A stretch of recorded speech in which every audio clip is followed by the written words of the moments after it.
Hi అండి. అందరికీ చెప్పేదేంటంటే ఒక సిస్టర్ లాగా భార్యలు ఏదన్నా అడిగితే టెన్షన్‌గా నోట్లోంచి మాట రాంగానే తీసుకొచ్చేయండి. వాయిదాలేయటం, మర్చిపోయానంటాం, ఆఫీస్ నుంచి బయలుదేరి షాపులు మూసేశారని చెప్పటం ఇవన్నీ మానుకోండి. ఎందుకంటే ఒక శివ అనే అతను భార్య ఏది అడిగినా పాపం తెచ్చిపెడుతూ ఉండేవట. ఒకరోజు నాకు సమోసా కావాలి వేడిగా తీసుకురా అని ఫోన్ చేసిందిట. సరే అన్నట్ట. మరి అతను ఆఫీస్ నుంచి రావడం లేట్ అయిందో మరి ఎందుకు అయిందో మొత్తానికి ఆ రోజు సమోసా షాప్ దగ్గరికి వెళ్ళేసరికి వాడు కట్టేసిందిట. సరే కట్టేసాడు, రేపు తీసుకుందాం కదా అని ఇంటికి వెళ్ళేట పొరపాటున ఇంకా అంతే. భార్య అడిగింది ఏంటి తేలేదు అని. షాపులు కట్టేశారంటే షాప్ ఉన్న టైంలో నువ్వు బయలుదేరాలని తెలియదా అని పిచ్చ కొట్టుడు కొట్టిందిటండి. కొట్టించోడు కొట్టకుండా.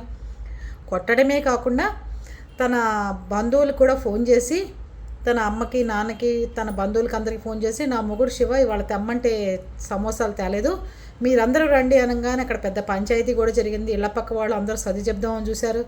ఎక్కడ ఎవ్వరూ సర్దు మనగలేదు. అందరూ కలగా పులగం చేసి కొట్టుకున్నారు.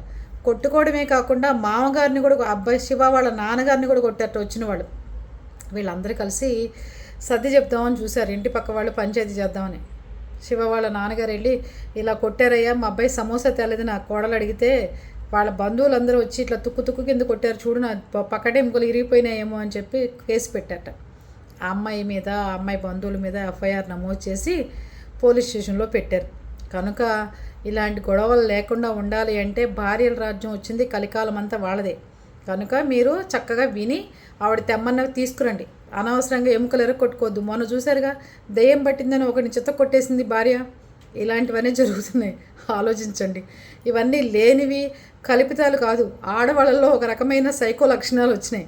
అవన్నీ మీరు తట్టుకోగలగాలి అంటే చెప్పింది చేయండి.